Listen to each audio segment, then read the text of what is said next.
Hello, this is Gene. I want to talk today about a professor that most of us in the alt-right know about and some of the things he's said the last couple of days. So I'm going to label this the Cucks of the Week, and it's unfortunately that I have to call him out because a lot of his stuff I watch and I admire some of the things he has to say. But there was always something in the back of my mind that I thought that he was a little off on certain areas, and it wasn't very surprising to me that he said some things on Twitter yesterday, I think it was, or maybe 2 days ago, and it's got a lot of people on the alt-right upset, and rightfully so. Um,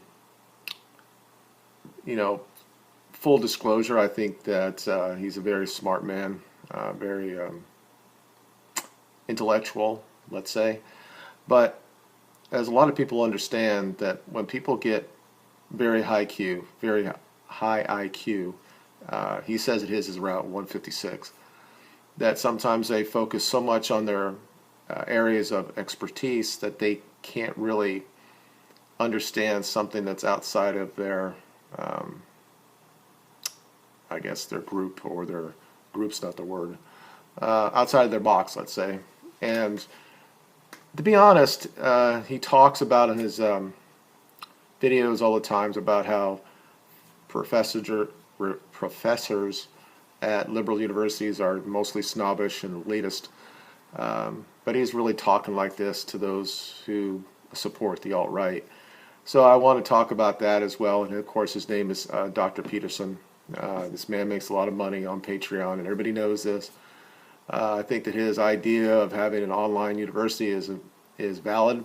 I just want to make sure that any type of online university will have free speech and every side will be listened to. We find out that he has a little issue, I guess. They had a little forum that they didn't allow somebody who was at that point was just a civic nationalist, Faith Goldie, who now is more of the alt-right. I'm not going to labor her that, but she believes that civic nationalism is just not far enough, and most people in the alt-right believe that as well. So it kind of like she went from the alt-right to the alt-right, so she's close to the alt-right. For some reason they didn't allow her to talk, apparently because she talked to somebody on a quote-unquote alt-right podcast. So people like this who talk about that other professors are not, that are snobbish or elitists, and they're not defending free speech. Well, apparently he doesn't believe in free speech. A lot of people on the alt-right have called him out. I have as well. Obviously, I don't have any numbers. Some of the ones that have over 30 or 40,000 followers have been calling him out, saying debate certain people like Millennial Woes. And he has been on Tara podcast before, so he has talked to people on the alt-right, but I think they gave him too much latitude, because when somebody comes out and he puts himself out there and he becomes successful at it, and basically says SGWs or this or that, a lot of people in the alt-right looks up and says, "Oh, maybe this guy is on our side." Well, he's not. And there are a lot of people that says that he's just too old and he can't change. No, I think that the problem is he believes that his shit doesn't stink. He's one of those type of people that says, "Look, I'm the smartest person in the room. In the areas that I know about, clearly I know better than anybody else. And some of these other areas, it's like superfluous to what he believes. He thinks that it's a very small minority viewpoint that would never be adopted." And then he has to just put little things out there and says, "Well, what happened with white people before?" Now, he doesn't necessarily like there, but he talks about collective think and how collectively killed millions and millions of dollars or people. So it's nice to see some people come out and talk to him. I want to talk about some of the tweets that really got people upset or got them triggered, let's say, and how he responded to them. And just to take the mask off the man who has been, a lot of people in the alt-right really liked him, and a lot of people are now saying that they're through with him. I don't know where to put him. I'm still going to watch his videos about the Bible. I think they're very informative. And it gave me a new viewpoint about our culture and why it should be defended, and why it doesn't really make any sense from where he's coming from, other than the fact that he believes so much in the individual. And I called it on one of the tweets that his hyper individual syndrome that he has, that he feels that is the pinnacle of all life, that everybody has to be individuals. Well, I don't know that actually can work in real life. But he believes it so much that he just throws everything off to the side and doesn't want to talk about it. So I wrote this out, or I copied it. I don't have any editing software. And I'll talk about this, and then I'll tell you my actual feelings about Dr. Peterson and what that can do for the alt-right, if anything. Because a lot of people still think he's a conduit to the alt-right. I think anybody that has something that's not leftist kind of like is a conduit to the alt-right. I mean, Prison Planet is as well, although he says stupid shit online all the time about white people. So I'll just read something real quick. I'll try to do as best as I can. Those of you who might be coming to this channel because I put his name out there, that they don't know who I am, you might come in and listen to this. I had a stroke a while back, and some of the words do not come out well. So when I'm reading it, it's very difficult for me. And I don't have any editing software.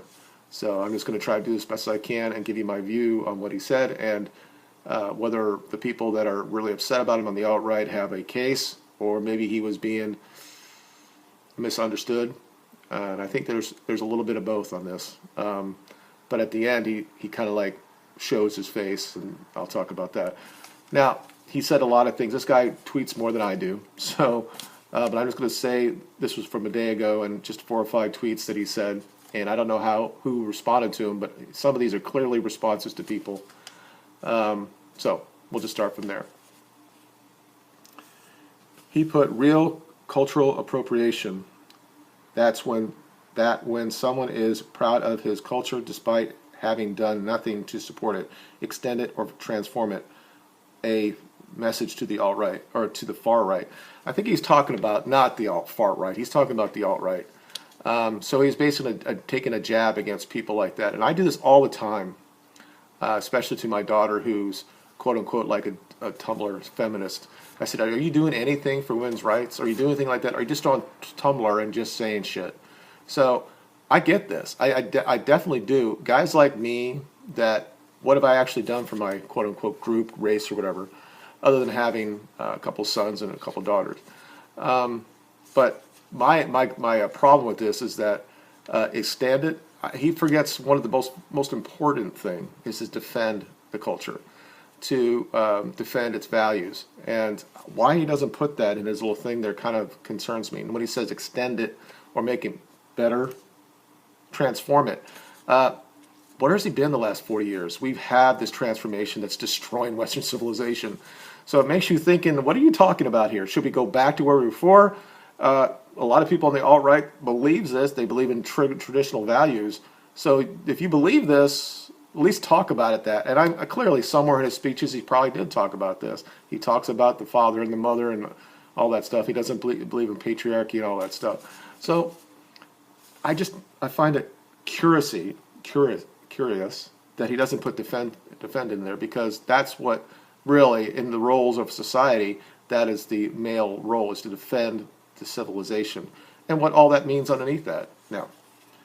Now he, of course, he loves to reply to his own tweets. He's very narcissistic, which a lot of people are like him. Not to the point where he can't be civil with people, but he'll listen to people and he won't yell at people. He'll let people have their say. But he's a narcissist. He likes to talk. He likes to hear himself talk. And anybody that stands up on a stage for over 2 hours to just talk about the Bible, what probably could have been done in 30 minutes, even though he's great and it's great informative type shit, the man loves to hear himself. That's fine. I like to hear my shit too, even though I can't talk like I used to. So he's responding to himself here. You shouldn't be proud of your culture. Clearly he was getting some sort of response, but instead of respond to the actual tweet, he responded to himself. You should be honored by the privilege of partaking in it. Clearly, there's no one on the alt-right that doesn't agree with that, so we're good right there, right? And grateful for the existence. Yeah, we are, and we want to defend it. None of that comes up in any of his tweets that says we want to defend it and nurture it and all that other stuff. Despite your inadequacy, that is not all the same thing. So basically, he's saying that we're not good enough and we have to be better to make the civilization better from an individual standpoint. I don't really have any issue with that, but again, he forgot the other part that's very important. One person cannot defend all of Western civilization or race or whatever. It will take a collective effort, and you can't just have all individuals because each of them have their own different belief systems, and you're never going to have a consistent. I can't say the word when everybody agrees on the same thing. So I think he thinks he's so smart here when the truth is he's not really seeing what's out there. So the next one, it says, clearly he was getting some response to that. This was the next one. And for those who are anti-Semites, it just proves that you're like minorities, unsuccessful. Now, what is he trying to say there? Is he saying that Jewish people are more successful than other minorities?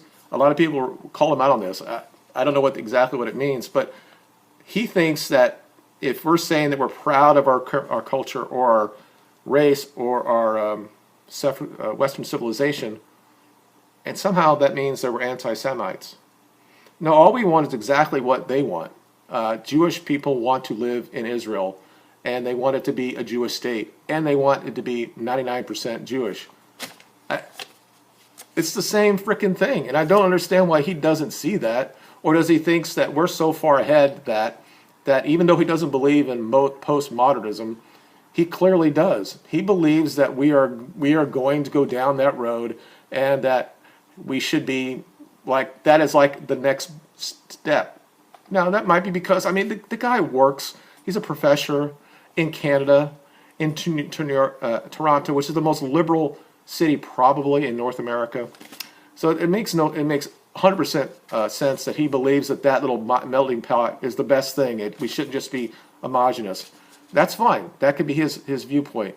But when somebody comes back and says, hey, I want to be proud of my race, he doesn't. Will he say anything about anybody other race, any other civilization? No, he won't. Only because it's white and he's white. Up here he is. Okay, and then this one probably was the one that really got everybody upset. Those who have accomplished something as individuals feel no need to be proud of their race. And there's other things that are like that. It makes it. How can you not be? Part of the not the programming, but the roles that especially men have is that you're supposed to instruct your kids, your sons, the community, to defend the past and to look to the future. And we can't just individually just say we're going to do this, and this. And why are we even being called out? Yeah, I'm proud of my culture. Now, again, depends what you believe, how far on that paradigm that you are from the alt-right to the alt-right, how much you believe that culture is a product of race.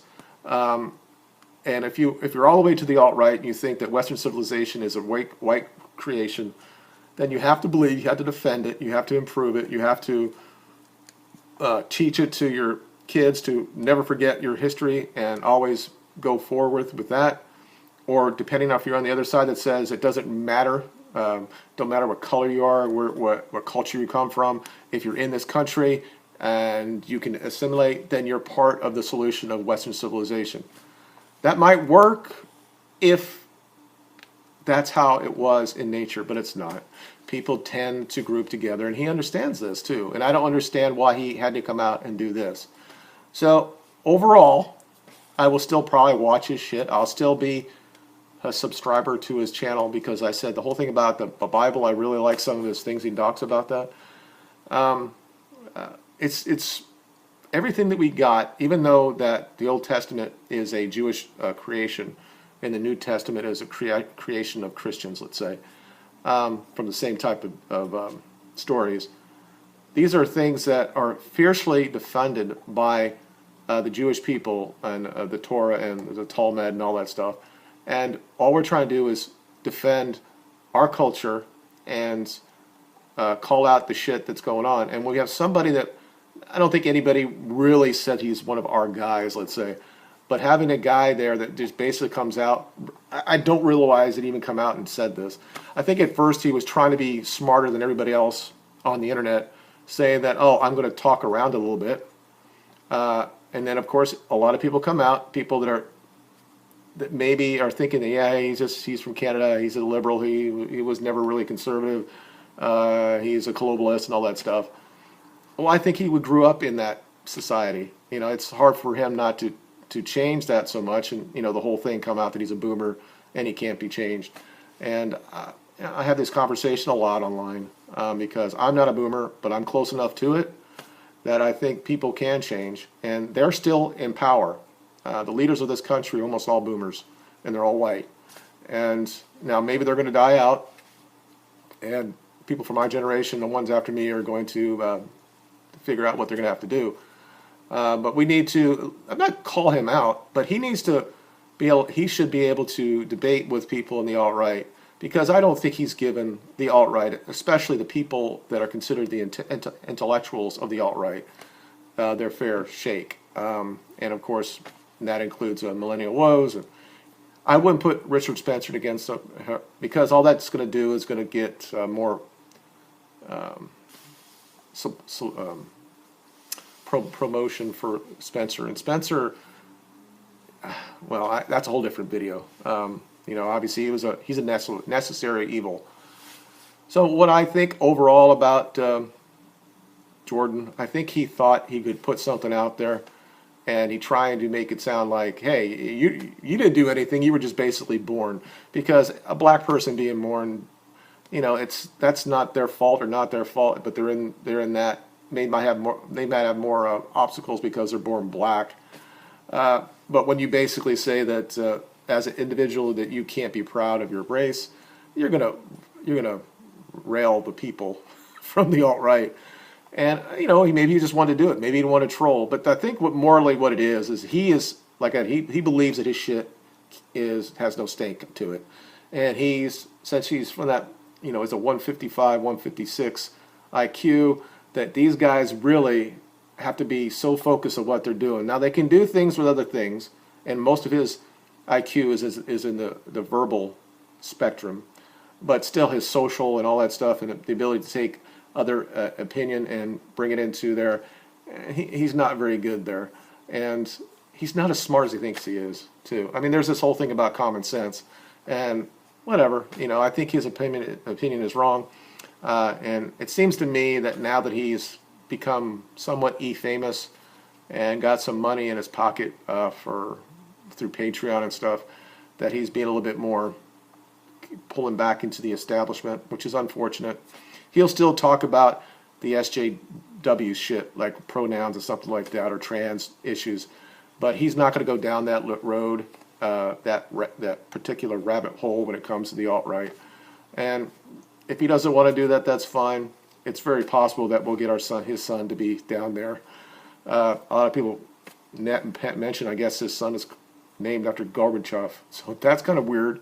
Why would you call your son after the leader of Russia? Although I called my son, or actually, I called my dog from. No, one of my son is named after a soccer player. So what does that mean about me? So anyway, that's all I have today. Is he a cuck? I think he is when it comes to this. But I do it with humility. I have learned a lot of things from Mr. Peterson. Some of the other, before I let it go, some of the last, sometimes when somebody calls him out, he's like, that's Dr. Peterson to you. And okay, shut your fucking mouth.